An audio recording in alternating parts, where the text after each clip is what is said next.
नोरमा group, जो सोचता है वो करता है। आपके अपने सपनों का आशियाना। महागठबंधन में कुछ बड़ा होने वाला है और ये बड़ा चौथी मीटिंग के बाद तेजस्वी यादव ने फैसला कर लिया है कि वो कुछ ऐसा फैसला लेंगे जिससे कि आने वाले चुनाव में उन्हें किसी तरह की कोई समस्या और परेशानी न हो। हमने आपको कई बार बताया है कि महागठबंधन के भीतर सीट शेयरिंग को लेकर के और मुख्यमंत्री के चेहरा को लेकर के लगातार गतिरोध उत्पन्न हो रहा है और कांग्रेस ने इसमें अड़ंगा लगा के रखा है। इस बार की मीटिंग में तो आपने देखा होगा कि वीआईपी से लेकर के लेफ्ट के कई दलों ने भी जिस तरह से भीतर ही भीतर बवाल खड़ा किया और एक दूसरे पर आरोप प्रत्यारोप के दौर शुरू हुए। सीट शेयरिंग को लेकर के कई तरह की बातें सामने आई और सीटों को लेकर के भी बवाल मचा हुआ है। इस बीच आपको बता दें कि तेजस्वी यादव और लालू प्रसाद दोनों मिलकर के अपनी नई रणनीति बना रहे हैं। बिहार चुनाव 2025 से पहले जिस तरह की बातें सामने आ रही हैं और 2020 के चुनाव को अगर देखा जाए, उसकी तुलना की जाए, तो समीक्षा के बाद यही पता चलता है कि तेजस्वी यादव को थोड़ा सा से पिछड़ जाना पड़ा और पिछड़ने में तेजस्वी यादव और उनकी पार्टी के साथ साथ सभी का मानना ये है कि कांग्रेस का प्रदर्शन लचर रहा और इसके कारण समस्याएं हुई, क्योंकि बाकी के लेफ्ट में ने तो बेहतर प्रदर्शन किया। उसने 29-30 सीटों में से 16 सीटें जीत लिया, 50% उसका रिजल्ट रहा। लेकिन कांग्रेस का प्रदर्शन 70 सीटों में मात्र 19 सीट लेकर के आना कहीं ना कहीं मुश्किलों भरा रहा। और इसके पीछे की एक और कहानी सामने आती है कि जिसमें बहुत हद तक जैसे इंडिया गठबंधन में चिराग पासवान और उपेंद्र कुशवाहा ने नीतीश कुमार को डैमेज किया, उसी तरह से तेजस्वी यादव को भी ओवैसी ने डैमेज किया। इस बार परिस्थितियां कुछ दूसरी हैं। आपको याद होगा कि वक्फ बिल को लेकर के जिस तरह से मामला बना है और उसमें मुस्लिम समाज अपने लिए एक मजबूत विकल्प खोज रहा है जो आगे नरेंद्र मोदी और एनडीए गठबंधन से लड़ाई ले। ऐसे में तेजस्वी यादव के साथ साथ ओवैसी भी सामने खड़े नजर आ रहे हैं। हमने आपको खबरों में बताया था कि किस तरह से ओवैसी की टीम और खुद ओवैसी बिहार आए थे तो उन्होंने अपने उम्मीदवारों की घोषणा भी कर दी और ख़ास करके उन 5 सीटों पर वो किसी भी तरह का समझौता नहीं करने वाले हैं। यानी जो 4 सदस्य उनकी टीम से भाग करके, उनकी पार्टी से भाग करके राजद ज्वाइन किए हैं, उसका बदला लेने के लिए उन्होंने यहाँ तक कह दिया था कि तेजस्वी यादव विधायक चोर हैं और उनसे बदला लेंगे। इन सारी बातों को लेकर के अब जो वर्तमान परिस्थिति बनी है उसमें एक तरफ गतिरोध उत्पन्न हुआ था सीट शेयरिंग को लेकर के और सीटों को लेकर के, तो वहीं आपको बता दें कि एक नई अपडेट आई है जिसको लेकर के सुनते ही भागे दौड़े पहुंचे कांग्रेस के शीर्ष नेतृत्व के लोग। मामला था जिस तरह से तेजस्वी यादव ने एआईएमआईएम और तेजस्वी यादव के बीच कहा जा रहा है कि अंदर ही अंदर गुप्त सेटिंग हो रही है। All India Majlise Ittehadul Muslimeen AIMIM के बिहार प्रदेश अध्यक्ष अख्तरुल इमाम ने आगामी बिहार विधानसभा चुनाव में राष्ट्रीय जनता दल और कांग्रेस के नेतृत्व वाले महागठबंधन के साथ गठबंधन करने की इच्छा जताई थी।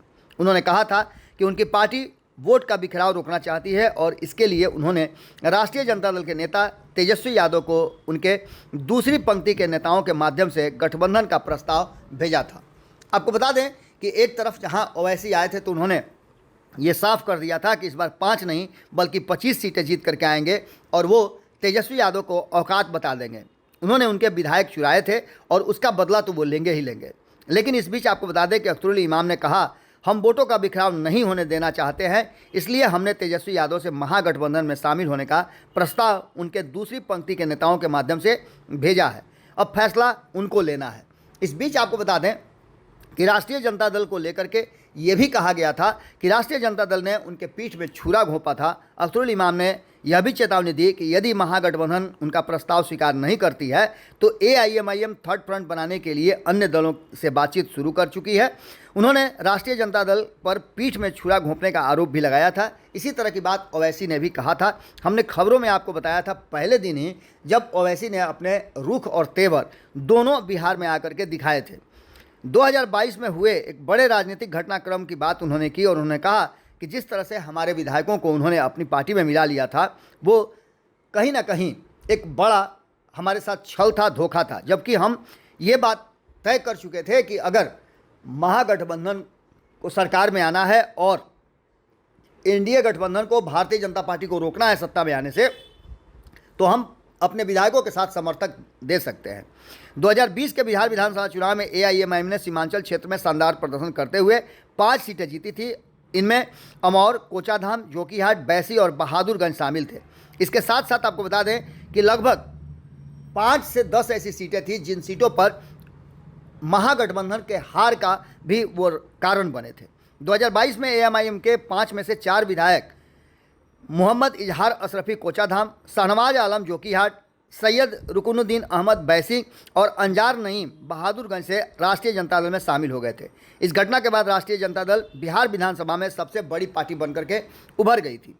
आपको बता दें कि 2020 में बिहार विधानसभा चुनाव में एआईएमआईएम ने सीमांचल में मुस्लिम बहुल क्षेत्रों में मजबूत प्रदर्शन किया था और पार्टी ने 20 सीटों पर अपने उम्मीदवार खड़े किए थे। चौंकाते हुए 5 सीटें अमौर, कोचाधाम, जोकीहाट, बैसी और बहादुरगंज जीत लिया था। इस प्रदर्शन ने एआईएमआईएम को बिहार की सियासत में एक उभरती ताकत के रूप में स्थापित किया था। इस बार परिस्थितियां बदली हैं। आपको भी पता है कि जिस तरह से जो सामने परिस्थिति आई है और जो नया बिल आया है, उस बिल को लेकर के कहीं ना कहीं मुस्लिम समाज में ज़बरदस्त ढंग से विरोध है। चाहते हैं कि वो वोट जो है मुस्लिम समाज का बिखराव नहीं हो और एक जगह जाए। सीमांचल क्षेत्र में खास करके अगर देखा जाए तो राष्ट्रीय जनता दल परंपरागत मुस्लिम यादव वोट बैंक में सेंधमारी करता आ रहा है। पिछले चुनाव में ये देखने को मिला था और इसको लेकर के कहीं ना कहीं वक्फ बिल के मामले पर अब ये मानना है एआईएमआईएम का कि एकजुट रहें तो ये वोट जो है एक जगह जाएगा और हमारी ताकत मजबूत होगी और ऐसे में हम भारतीय जनता पार्टी और के नेतृत्व वाली एनडीए को सरकार से बाहर रख सकते हैं। राष्ट्रीय जनता दल में चले जाने से पार्टी की ताकत कमज़ोर हुई थी, लेकिन वर्तमान में अख्तरुल इमाम अमौर से जो विधायक हैं उन्होंने कोई भी टस से मस नहीं हुए और लगातार वो अपनी पार्टी को मजबूत करते रहे, अपनी बातों को मुखरता के साथ रखते रहे। एआईएमआईएम की ओर से महागठबंधन में शामिल होने का प्रस्ताव भेजा गया है, लेकिन राष्ट्रीय जनता दल और कांग्रेस की ओर से अभी इस पर कोई भी फैसला औपचारिक जवाब नहीं आया है। महागठबंधन के भीतर पहले से ही सीट बंटवारे को लेकर के तनाव है और ऐसे में जिस तरह का व्यवहार कर रही है कांग्रेस, उसको लेकर के भी तेजस्वी यादव कहीं ना कहीं मुश्किल में है। एआईएमआईएम की एंट्री से यह और जटिल हो सकता है, लेकिन इसके साथ साथ राजनीतिक विशेषज्ञों का मानना है कि एआईएमआईएम का महागठबंधन में शामिल होना मुस्लिम वोटों को एकजुट करने में भारी मदद देगा और इसका असर एनडीए गठबंधन के सीटों पर और उसके जीत हार पर पड़ सकता है। सरकार बनाने की तरफ तेज़ी से आगे बढ़ रहे तेजस्वी यादव को एआईएमआईएम फुल समर्थन देने के लिए तैयार है और उन्हें मुख्यमंत्री का चेहरा भी मानने को तैयार है। अख्तरुल इमाम ने साफ कर दिया है कि अगर महागठबंधन उनका प्रस्ताव ठुकराता है तो एआईएमआईएम थर्ड फ्रंट बनाने के लिए अन्य दलों से बात करेगा और उसकी तैयारी भी वो शुरू कर चुका है। यानी सीधे तौर पे आप समझ लीजिए कि ये बेचैनी कहीं ना कहीं कांग्रेस के लिए बहुत बड़ी है, क्योंकि अगर ऐसा होता है तो ये मान के चलिए कांग्रेस के लिए रास्ता अलग होगा। भले ही कांग्रेस दबाव बना रही हो या बहुत तरह की बातें कर रही हो, लेकिन अंततः कांग्रेस के पास राष्ट्रीय जनता दल के साथ लड़ने का विकल्प मौजूद है। विशेष परिस्थिति में जो हम आपको बार बार बता रहे हैं कि अगर एनडीए गठबंधन में भी भगदड़ मची और नीतीश कुमार को अलग कर दिया गया, तब कोई नया विकल्प थर्ड फ्रंट बन सकता है। वरना आपको बता दें कि एआईएमआईएम अगर शामिल होती है महागठबंधन में तो एक बात तो तय मान के चलिए कि तेजस्वी यादव के लिए संभावनाएं और ज़्यादा प्रबल हो जाएंगी, क्योंकि जिन सीटों का बिखराव उनकी तरफ से हो रहा था वो सीटें उनसे बिखरेंगी नहीं। अब दूसरी तरफ आपको बता दें कि एनडीए गठबंधन में भी कमोबेश स्थिति यही है। अगर एनडीए गठबंधन में बिखराव नहीं होता है तो तेजस्वी यादव के लिए मुश्किलें होंगी, क्योंकि जो सीटें तेजस्वी यादव 40 के आसपास जीत करके आए थे उसमें बड़ी भूमिका थी उनके जीत हार में चिराग पासवान और उपेंद्र कुशवाहा की, क्योंकि दोनों 2020 में नीतीश कुमार के खिलाफ चुनाव लड़े थे और इसका परिणाम तेजस्वी यादव को जीत के रूप में मिला था। गिफ्ट के रूप में ये सीटें उनको प्राप्त हुई थी। इस बार परिस्थितियां बदली हैं और देखना होगा कि गठबंधन में क्या कुछ निकल के सामने आता है। जैसे ही इस बात की खबर लगी, भनक लगी कि तेजस्वी यादव और एआईएमआईएम के बीच बातचीत चल रही है, तो दौड़े भागे पहुंचे कांग्रेस के शीर्ष नेतृत्व के लोग। आपने तस्वीरों में देखा भी होगा कल कि ये सब कुछ ऑन रिकॉर्ड था। क्या बातें हुई, क्या कुछ निकल के सामने आया, उसे देखना अभी बाकी है। अभी तक उस पर कोई जवाब नहीं आया है, लेकिन हाँ, एक बात जरूर है कि एक बार फिर से कांग्रेस भारतीय जनता पार्टी द्वारा लालू प्रसाद पर किए जा रहे हमले को लेकर के मुखर हुई है और पहली बार ऐसा देखने को मिल रहा है कि लालू प्रसाद के हमले का जवाब कांग्रेस ने भी देना शुरू कर दिया है। खास करके अंबेडकर की तस्वीर की बात कर लें या अन्य बातों को लेकर के देखें तो कल से कांग्रेस का रुख बदला है। अब देखना होगा कि क्या कुछ निकल के सामने आता है। AIMIM और राष्ट्रीय जनता दल के बीच में कोई समझौता होता है या नहीं होता है। जुड़े रहिए भारत लाइव के साथ। हमारी नज़र बिहार की हर छोटी बड़ी खबर पर है, आपकी नज़र भारत लाइव पर होनी चाहिए। बहुत बहुत धन्यवाद। वीडियो पसंद आई और वह बिहार के राजनीति और बिहारियत से सरोकार रखेनी तो सब्सक्राइब बटन दबा के चैनल के सब्सक्राइब कर ली। ओजे एगो घंटी बा, ओकरा बटन दबा देला से कुल सटीक और मारक खबर रुआ मुफ्त में मिल जाई। अगर रुआ पत्रकारिता के हमनी के नया प्रयोग में सहयोग कर चाहतानी तो ज्वाइन बटन दबा दी। पेटीएम नंबर नोट कर ली 9386816700। धन्यवाद।